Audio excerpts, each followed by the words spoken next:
first edition of Bharatauvacha as an organizer, as a performer. I have just two questions for you.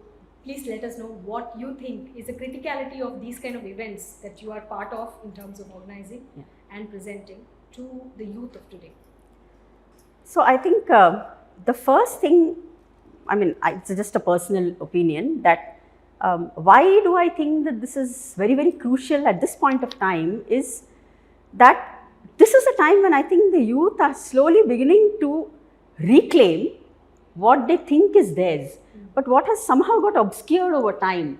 And they are now, should I say, gathering courage to accept the roots of their civilization, and also to look at things in a perspective which clears to them that this is not in contrast, or this is not in any way opposed to what we are calling quote unquote modern life or modern civilization.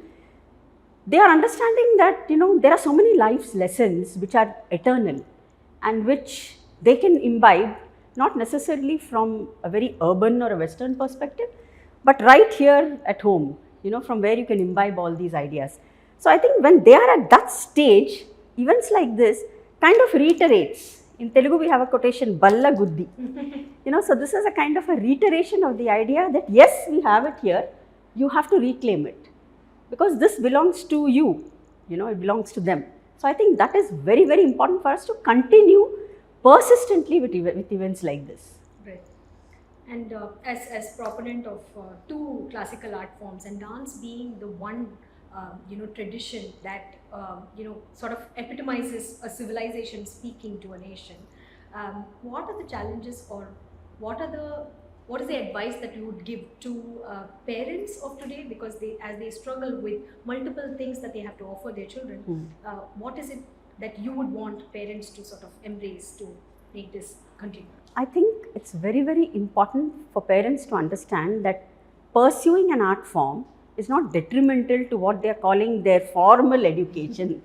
I think that is something parents really need to understand, because I have seen multiple cases where pursuit of a fine art or pursuit of a classical art or a performing art has only enhanced the skills of the child, comprehension skills, attention skills, concentration, aesthetics, getting things in perspective, understanding so many things. It's only enhanced the skill.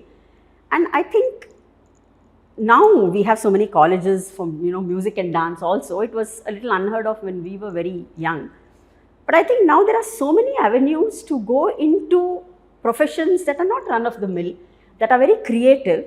And I think dance, music are also such professions. And I have personally met so many young people who are making a living, and a very good living, out of the arts. So I would say that even if you don't think you can make a living out of it, don't think that it is detrimental to this, because I think knowing an art, or at least being able to appreciate the nuances of an art form, is very, very important for a holistic development of a young mind. I think that's very, very important. Thank you, Anupama ji, as always. Thank you. It's a great pleasure. Thank you.